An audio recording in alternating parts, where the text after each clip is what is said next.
राज्य घड़घड़ी बिजुली सांगकु वर्षा आगामी दिन एसबु जिले प्रबल वर्षा अलर्ट जारी। राज्य में घड़घड़ी बिजुली सांगकु वर्षा संभावना।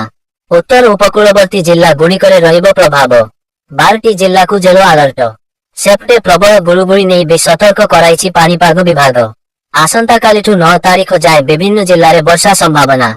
आसंता काली उत्तर ओडिशार झारसुगुड़ा, सुंदरगढ़, केन्दुझर, मयूरभंज, बालेश्वर, भद्रक, जाजपुर, केन्द्रापड़ा, कटक, जगतसिंहपुर, खोर्धा, पुरी रे कालबैशाखी वर्षा हेबो। 8 तारीख पाई 24 जिला को येलो वार्निंग जारी। 9 तारीख रे 6 जिला को येलो वार्निंग। 8 रे अधा ओडिशा रे हेबो वर्षा।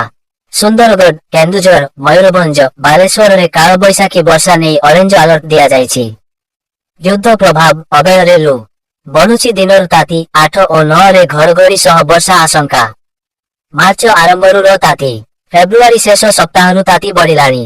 एबे 4 रु 5 दिन हेब दिन तापमात्रा अपेक्षाकृत उच्च रहुछि। मार्च आरंभरू गरम पवन प्रवाह केबे अनुभव हेउनथिला। एबे किंतु लू भरी शुष्क और गरम पवन बहुछि।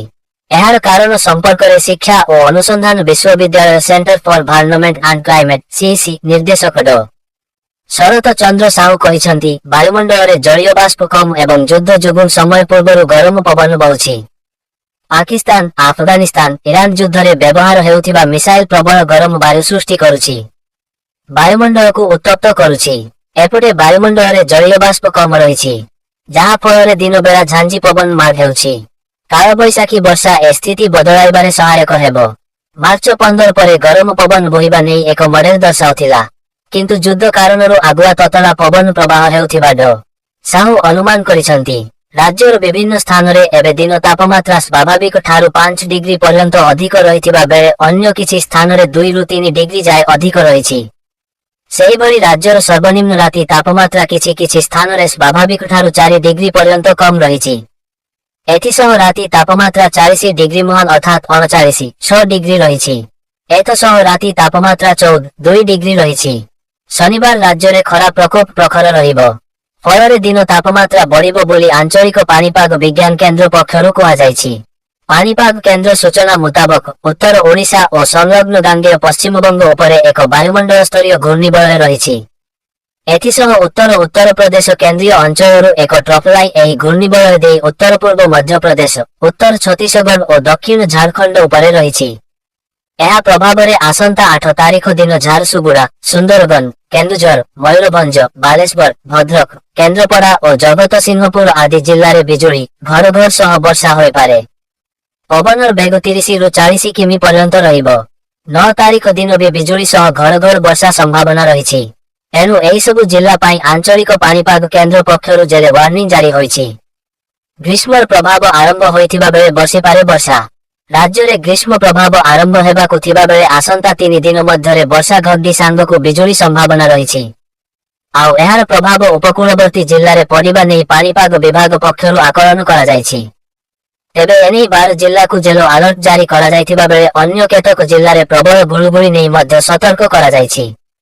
जारी होइथिबा रिपोर्ट अनुसार आसंता काली उत्तर ओडिशार झारसुगुड़ा, सुंदरगढ़, केन्दुझर, मयूरभंज, बालेश्वर, भद्रक, जाजपुर, केन्द्रापड़ा, कटक, जगतसिंहपुर, खोर्धा, पुरी रे कालबैशाखी वर्षा हेबो एवं 8 तारीख पाई 24 जिला को येलो वार्निंग जारी करा जिबा सह 9 तारीख रे 6 जिला को येलो वार्निंग एवं 8 रे अधा ओडिशा रे हेबो वर्षा हेबा नै सतर्कता जारी करा जायछि। खास करी सुंदरगढ़, केन्दुझर, मयूरभंज, बालेश्वर रे कालबैशाखी वर्षा नै ऑरेंज अलर्ट दिया जायछि। 39 डिग्री टपिला पारद घूर्णिबलय प्रभाव रे 8 रु वर्षा संभावना। राज्य रे प्रबल ग्रीष्म प्रवाह जारी रहिछि। तापमात्रा वृद्धि पाइबा सहित सकाळे कुहुडी और दिन रे झांझी पवन जनजीवन को अस्तव्यस्त करुछि। आंचलिक पानीपाग विज्ञान केन्द्र सूचना अनुसार गुरुवार पारद 39 डिग्री टपिथिला। झारसुगुड़ा ठारे राज्यर सर्वाधिक तापमात्रा 39.6 डिग्री रेकर्ड होइथिला। एहा तळकु टिटिलागढ़ रे 37.5 degree, Paralakhemundi 37.2 degree, Gopalpur 37, 1 degree, Dhenkanal 37 degree, Angul 36.9 degree, Hirakud 36, 8 degree, Balangir 36, 7 degree, Sambalpur 36, 6 degree, Bhawanipatna 36, 5 degree, Bhubaneswar 36, 4 degree, Talcher 36, 4 degree, Bargarh 36, 2 degree, Nuapada 36 degree, Sundargarh 36 degree, Nabarangpur 36 degree ଏବଂ ବାରିପଦାରେ ତାପମାତ୍ରା 36 ଡିଗ୍ରୀ ରହିଥିଲା। ଉତ୍ତର ଓଡ଼ିଶା ଏବଂ ସଂଲଗ୍ନ ଗାଙ୍ଗେୟ ପଶ୍ଚିମବଙ୍ଗ ଉପରେ ସମୁଦ୍ର ପତନ ଠାରୁ 0.9 କି.ମି. ଉଚ୍ଚରେ ଏକ ଘୂର୍ଣ୍ଣିବଳୟ ସୃଷ୍ଟି ହୋଇଛି।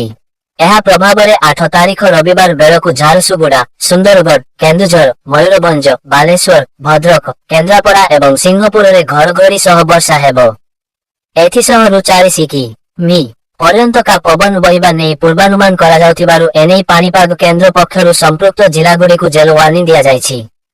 ସେହିପରି 9 ତାରିଖରେ ମଧ୍ୟ ବାଲେଶ୍ୱର, ଭଦ୍ରକ, ଯାଜପୁର, କେନ୍ଦ୍ରାପଡ଼ା, କଟକ, ଜଗତସିଂହପୁର, ସୁନ୍ଦରଗଡ଼, ଝାରସୁଗୁଡ଼ା, ବରଗଡ଼, ସମ୍ବଲପୁର, ଦେଓଗଡ଼, ଅନୁଗୁଳ, ଢେଙ୍କାନାଳ, କେନ୍ଦୁଝର ଏବଂ ମୟୂରଭଞ୍ଜ ଜିଲ୍ଲାକୁ ବର୍ଷା ପାଇଁ ୟେଲୋ ୱାର୍ଣ୍ଣିଂ ଜାରି ହୋଇଛି। ଏପଟେ ବାଲେଶ୍ୱର, ଭଦ୍ରକ, ଜଗତସିଂହପୁର, କେନ୍ଦ୍ରାପଡ଼ା, କଟକ ଏବଂ ଖୋର୍ଦ୍ଧା ଜିଲ୍ଲାରେ ଶୁକ୍ରବାର ହାଲୁକାରୁ ମଧ୍ୟମ ଧରଣର କୁହୁଡ଼ି ନେଇ ସତର୍କ ସୂଚନା ଜାରି କରାଯାଇଛି।